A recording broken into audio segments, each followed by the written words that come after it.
Hi, I'm Melissa Maley here with Home Improvement Specialist Todd Hendricks, and today we're going to be showing you how to install the zip-up UnderDeck system. This system's great. You're going to see it's going to go up fast and it's easy, and not only is it going to provide a beautiful ceiling for this patio, but it's going to help protect it by draining water away from the house and into a gutter.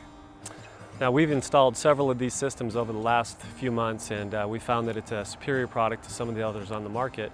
And what we're going to do here now is the first step is we're going to take a few measurements and then show the tool layout that it takes to install the product. The zip-up underdecking system was designed for that we wouldn't need a lot of tools to install. These are a pair of shears to cut the panels.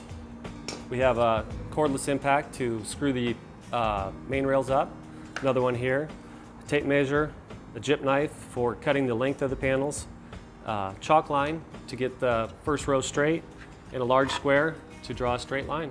Now, if you have an electric miter box, that makes the project go a lot faster and smoother, but you can get by with these tools here.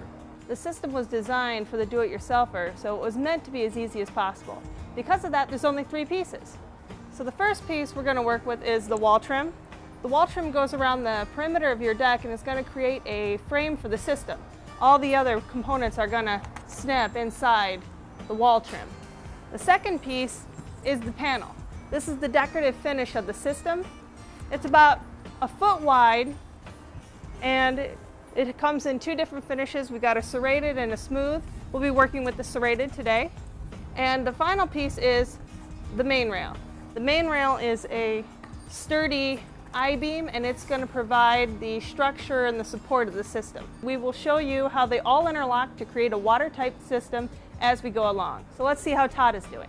All right, our next step is to install our pitch rail, which we carry in a 1/2 inch thick and a 1 inch thick product. And the reason we do that is zip-up is designed to pitch 1/8 inch per foot, which equates to 1/2 inch and 4 feet.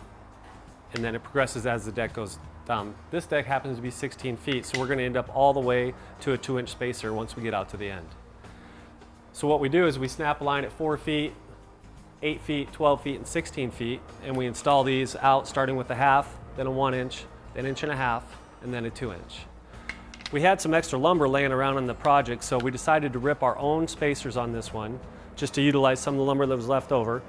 This is our set of 1/2 inch, 1 inch, 1.5 inches, and 2 inch spacers made out of cedar. You can use cedar or treated if you're going to rip your own. Ours are a PVC product, which obviously will never rot. Now we're going to mark 4 foot out from the house to establish a line for our pitch spacers. Then we'll move down to the other end and do the same thing over there. Now we're going to take a string line with blue chalk. We're going to snap a line from end to end to establish the first line of our pitch rails. All right, we're going to actually start installing the pitch spacers up on the ceiling of the deck, and Melissa will explain to everybody out there what we're doing as we're doing it. We're going to start with a 1/2 inch on our chalk line that we already pre-labeled. Now you want to use a screw that's longer than your deepest pitch. So we're going out to a 2 inch pitch, therefore we're going to need a 3 1/4 inch deck screw.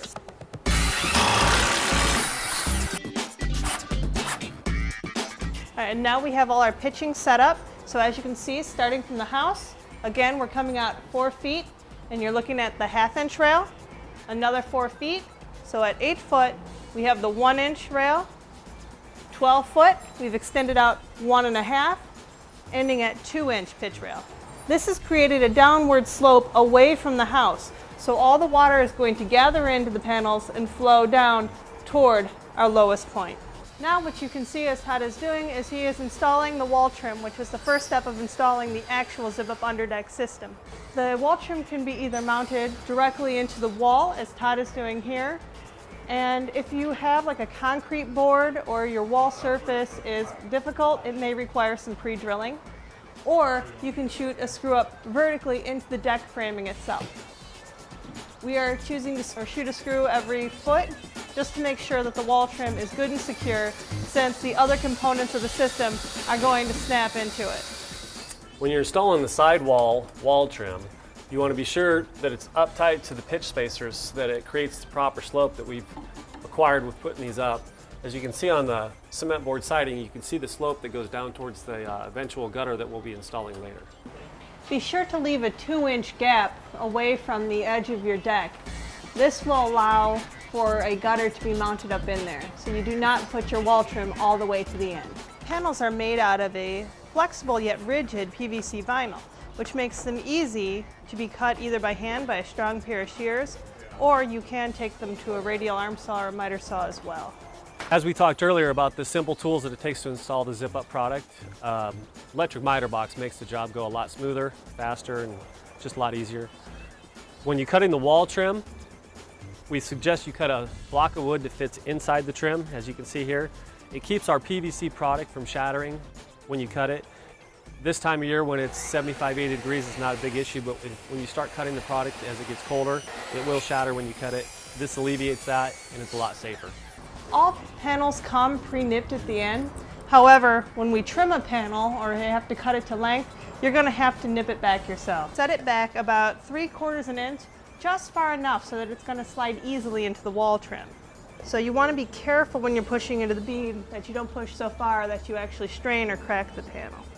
For your first panel, so it can slide in the edge of the wall trim, you're not only going to have to nip one end, but you're going to have to remove the entire bead off one side of the panel. You just score along the edge of the bead and then gently rock to remove the panel, being careful not to split or crack the panel. With the deck being a round number, it's right at 34 feet. These panels do gain a little bit on each panel, like a 1/16. So in order to not have either a really small panel at the end or end up with a 1-inch rip at the end of this one, we're going to cut 1 inch off of this panel to kind of alleviate that. Now that we have our wall trim up, it's time to install our first panel. We're going to start with the end that we already cut off first, because that's going to slide easily into this lip of the wall trim. We're going to slide the end of the panel into the wall trim here against the house. And we're going to slide the whole panel over and get it started into the side wall trim.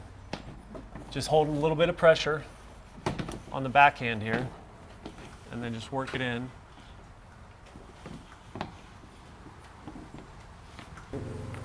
On the main rails, first thing you do is you take it in, lay it flat like this, get it into the wall trim, and then I roll it so it's just over the top of the bead. And now I'm going to snap that in and just work it down the whole panel from one end to the other. And these main rails find their own true center, so there's no measuring. We'll screw this main rail up with some number 8 by 1 inch stainless steel screws. We started our 1/2 inch pitch spacer. You don't want to drive the screw so far that it damages the rail. You just want to snug them up. All right, after the first panel is installed against the wall, we just repeat the same process over and over until we get to the opposite end where we need to start doing some more cutting.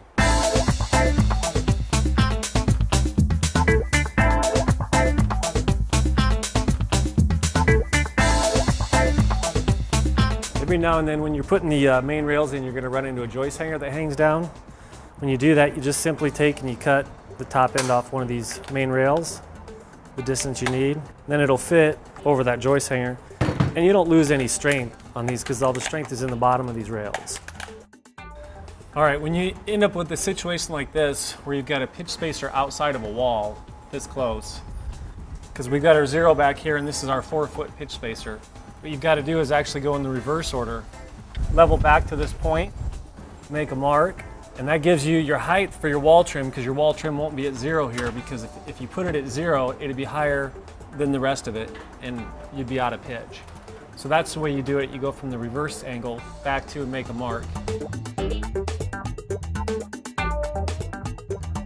The final thing you have to do is go around the perimeter of your deck anywhere you cut the edge, so all along the wall trim, particularly focusing on the corners with a PVC compatible silicone caulk, and this will ensure that water cannot escape through the edges. Now that all the panels are in, it's time to put the finishing touches to the project. And the last piece is the gutter.